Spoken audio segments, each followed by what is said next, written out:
When her body was found near some train tracks at a tourist sightseeing spot, it appeared that she had been dragged behind a car before being thrown there. It would take more than 40 years of investigating before there would be a huge break in the case.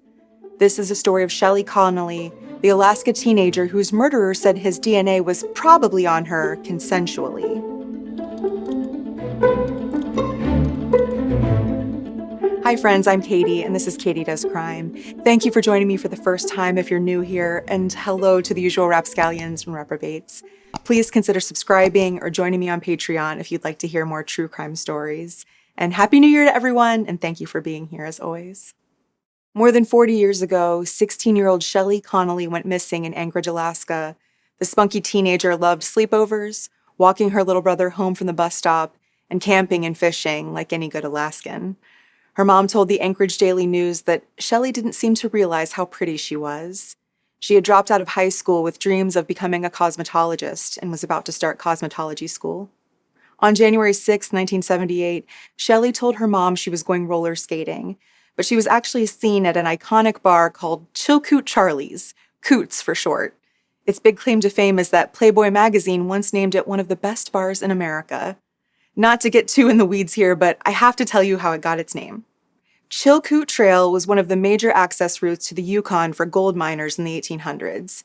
Chilkoot Charlie was a tall tale kind of character created by an Alaskan storyteller back in 1951 and made famous on the author's weekday radio show. During gold rush times, the Canadian Mounted Police insisted that anyone crossing Chilkoot Pass on the hunt for treasure must have a year's supply of provisions with them for safety.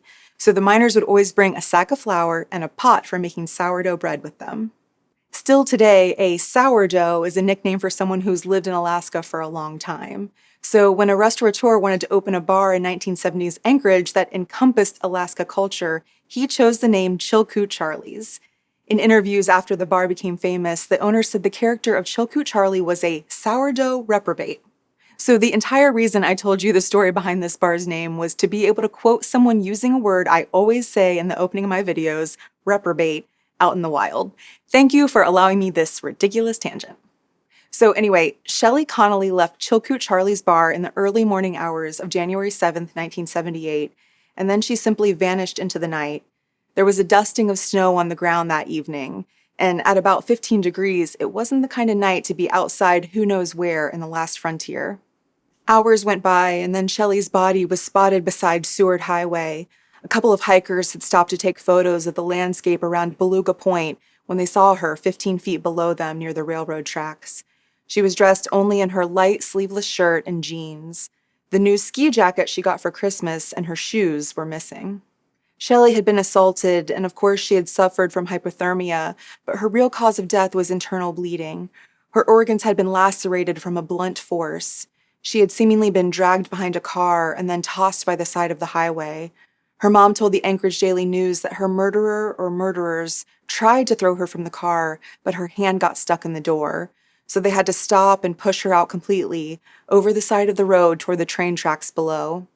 From the state of Shelley's fingernails and the dirt underneath them, it looked like she had been trying to crawl up the embankment by the road when she died.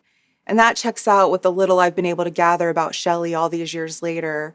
Her mom called her a typical teen in 1978, the normal kind of girl who liked to break the rules just a little. At 16, she was already engaged to an older guy in the military who was on duty at the army base at the time Shelley was murdered. Her parents didn't seem to notice she was missing until the news of the body came out in the local media, so she must have been very independent at that young age. I'm not surprised to learn that she also evidently fought for her life that night. Biological evidence was found under Shelley's fingernails, but DNA testing was still nearly a decade away.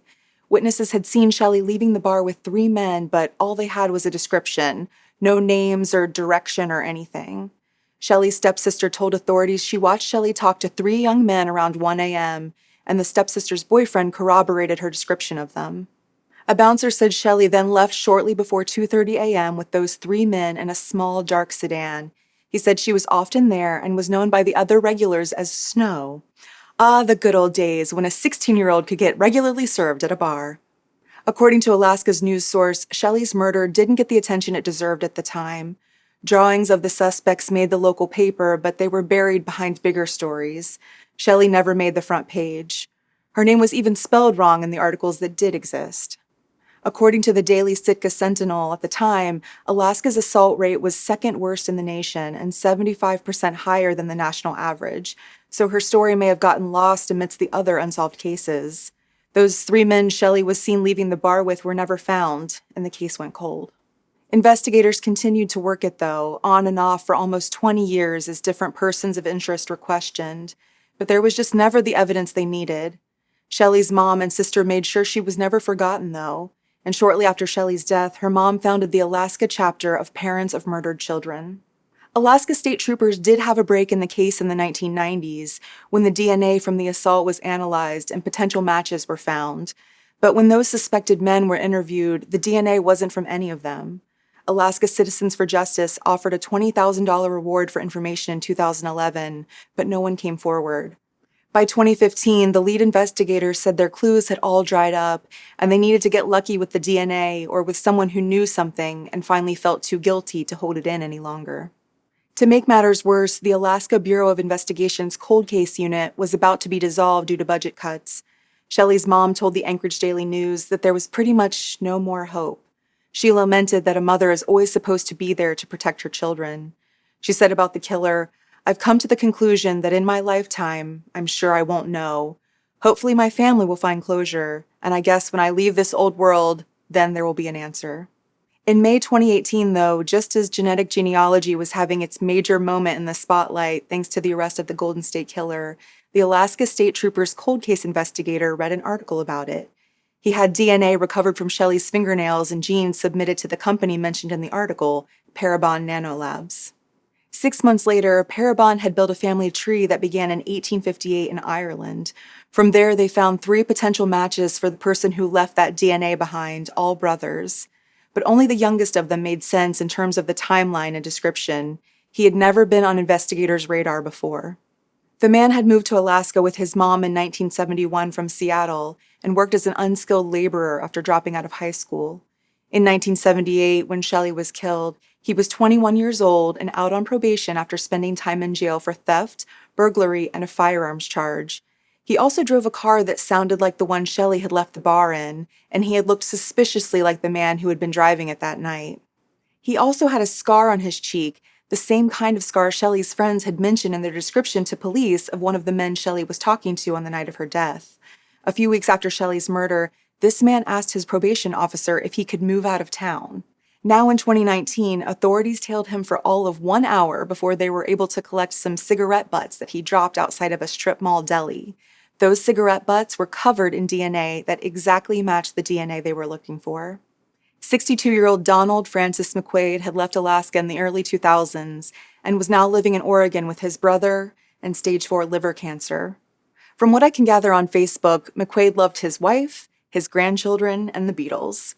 Seeing his overwhelmingly nice and positive Facebook posts wishing everyone a happy Mother's Day and being excited about the arrival of his grandson and quoting lyrics from his favorite rock songs and thanking our servicemen and women and asking people to donate to the Shriners Children's Hospital, it reminded me of a quote from the famed social justice lawyer Brian Stevenson, whom I was lucky to hear speak a few years ago.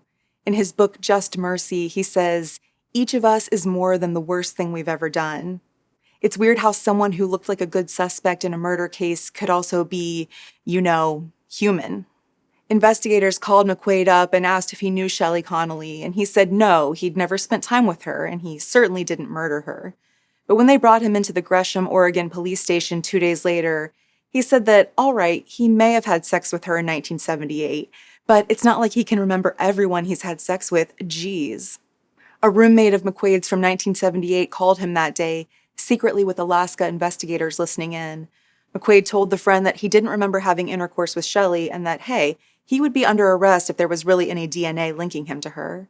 But McQuade's brother told the Oregonian that there's a lot Donald doesn't remember from that time because he had issues with alcohol back in the day. Donald McQuade admits to having gotten too drunk at times and making mistakes, and he has domestic violence and stalking charges in his past. But his brother says that doesn't mean he's a murderer. He said Donald was distraught at trying to remember what might have happened in 1978. He believed his brother was innocent. He said that with Donald's stage 4 liver cancer about to take his life, He had no reason not to admit to the crime if he was guilty. His brother pointed out that there were 2 other people to look at in the 3 people Shelley was allegedly seen at the bar with before her death, and he felt the police were just discounting them completely in an effort to close the case quickly. He told the Oregonian, "We don't believe they've solved the case, and we feel very bad for Shelley's mother. She deserves resolution." Shelley's mother, for her part, said she thought she'd never be alive to see this day come. McQuade was arrested on August 30th, 2019, and charged with first and second-degree murder. Shelley Connolly would have been 57 years old at the time had she lived. What I'm about to tell you has some significant relevance on a case that we feared would never be solved. More than a decade before I donned this uniform and joined the Alaska State Troopers, a young woman by the name of Shelley Connolly was left on the side of the Seward Highway for dead. That was in January of 1978. I was only a freshman at the time in high school at the time. This past Friday, 62-year-old Donald F. McQuade was taken into custody in Grisham, Oregon, and charged with murder in the first degree and murder in the second degree for the death of Shelley. COVID-19 delayed his trial and left him out in the world on bail, but in December 2023, 67-year-old Donald McQuade went to court. His public defender argued that McQuade was never considered a suspect before, and there are 2 potential people of interest who have never been ruled out. He said that DNA doesn't answer most of the important questions in this case, and that there's a chance McQuade had consensual intercourse with Shelley, unrelated to her murder. The state says DNA evidence collected at the time linked the crime to this man, 67-year-old Donald McQuade, who was 21 and living in Anchorage at the time of Shelleys' death. But McQuade's attorneys argued the evidence didn't prove who killed her. Don McQuade didn't rape Shelley Connolly. Don McQuade did not murder Shelley Connolly. At best, the state's evidence shows that these 2 people might have had sex in the day or 2 before she died. But the prosecutor was able to make too strong a case for McQuade. Alaska Public Media reports that the Assistant Attorney General argued, "Obviously, Shelley can't come here today to tell you what happened to her on January 7th, 1978, but the evidence from her body tells us how she died. Her body shows us the wounds that were inflicted on her. Her body tells us how long she lived after she received those wounds. Her body tells us who inflicted them and how." Shelley's mom, Judy, died in August 2021 before she was able to see Donald McQuade go to court. But she would love to know that the jury only needed about 2 hours to decide McQuade's fate.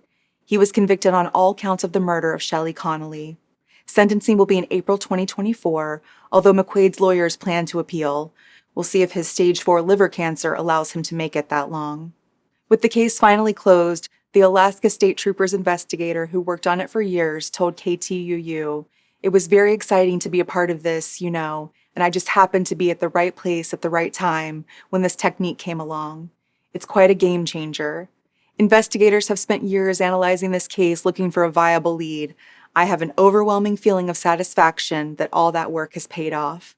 More than anything, I'm relieved to be able to provide Shelley's friends and family a sense of justice and the knowledge that Shelley was more than a name on an unsolved homicide sitting in a filing cabinet somewhere. Every single victim matters to us."